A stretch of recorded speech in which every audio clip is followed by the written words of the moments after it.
সবাইকে ওয়েলকাম করছি আমার রান্নার চ্যানেল জ্যোতিষ হেসেলে। কেমন আছেন সবাই? আশা করি খুব খুব ভালো আছেন। আজ তৈরি করছি ইলিশ ভাপা। ইলিশ ভাপা তৈরি করছি আজ 6 টুকরা মাছ নিয়ে। কলগাদা আলাদা করে কেটে নিয়েছি। সবার প্রথমে ম্যারিনেট করে নিব। সরিষার তেল 1 চা চামচ, হাফ চা চামচ লবণ, হাফ চা চামচ নিয়ে নিচ্ছি হলুদের গুঁড়ো। এখন এই মশলাগুলো দিয়ে আমি ইলিশ মাছগুলো খুব ভালোভাবে ম্যারিনেট করে রেখে দিব।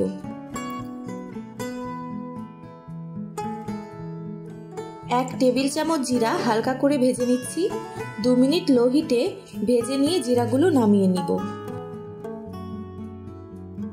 কড়াইতে 1 টেবিল চামচ সরিষার তেল দিয়ে তাতে 2টা পেঁয়াজ, 6-7 কোয়া রসুন আর 2টা শুকনো মরিচ হালকা ভেজে নিব। ভাজা হয়ে গেলে নামিয়ে নিচ্ছি। এখন জিরা, রসুন, পেঁয়াজ, শুকনো মরিচগুলো একসাথে ব্লেন্ড করে নিচ্ছি। কাঁচামরিচ 1 টেবিল চামচ, হলুদ সরিষা ও 1 চা চামচ লবণ একসাথে পেস্ট করে নিব। এদিকে মাছগুলো প্রায় 20 মিনিটের মতো ম্যারিনেট করে রেখে দিয়েছিলাম। এখন বাকি কাজটা কমপ্লিট করে নিচ্ছি। এই পাত্রে আজ আমি ইলিশ ভাপা বসাবো। এখন মশলাগুলো একে একে বক্সে দিয়ে দিচ্ছি।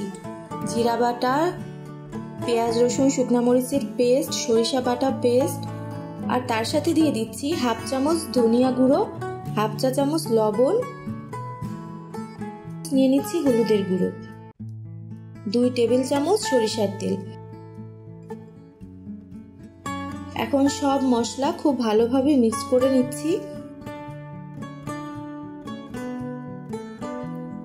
মিক্স করে নিয়ে তাতে ম্যারিনেটেড মাছগুলো অ্যাড করে দিব।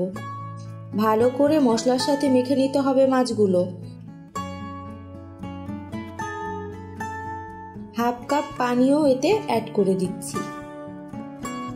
উপর থেকে কিছু কাঁচামরিচ দিয়ে 5 মিনিট রেখে দিব।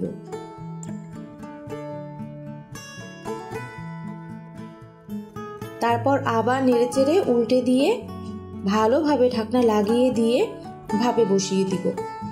লক্ষ্য রাখতে হবে কোনোভাবেই যেন ঢাকনাটা ঢিলা থেকে না যায় আর পানি এর ভেতরে প্রবেশ করতে না পারে।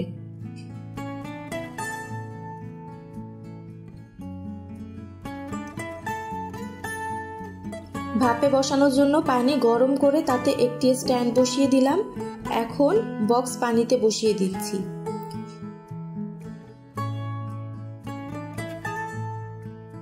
বক্সের 3 ভাগের 1 ভাগ পানিতে ডুবে থাকবে এমন পরিমাণে পানি দিতে হবে।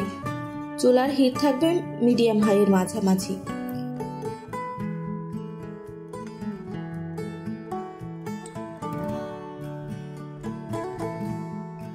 বিশ মিনিট মাছ ভাপানোর পর চুলা বন্ধ করে দিচ্ছি। বন্ধ অবস্থায় আরো 10 মিনিট চুলার উপরে প্যান বসিয়ে রাখবো। চুলা বন্ধ করার 10 থেকে 15 মিনিট পর আমি বাটিটা তুলে নিচ্ছি। খুব সাবধানে বাটিটা তুলে নিতে হবে। এখন খুলে দেখব। ওয়াও, দেখতে খুবই খুবই সুস্বাদু মনে হচ্ছে এবং ইলিশের ঘ্রাণে ঘরটা পুরো ময়ময় করছে। আর হ্যাঁ, মরিচের রং দেখেই সহজে বোঝা যাচ্ছে মাছগুলো খুব ভালো মতোই ভাপা হয়েছে। তৈরি হয়ে গেল আমাদের আজকের ইলিশ ভাপা রেসিপি। তৈরি করে গরম গরম ভাতের সাথে গরম গরম ইলিশ ভাপা কি যে মজার।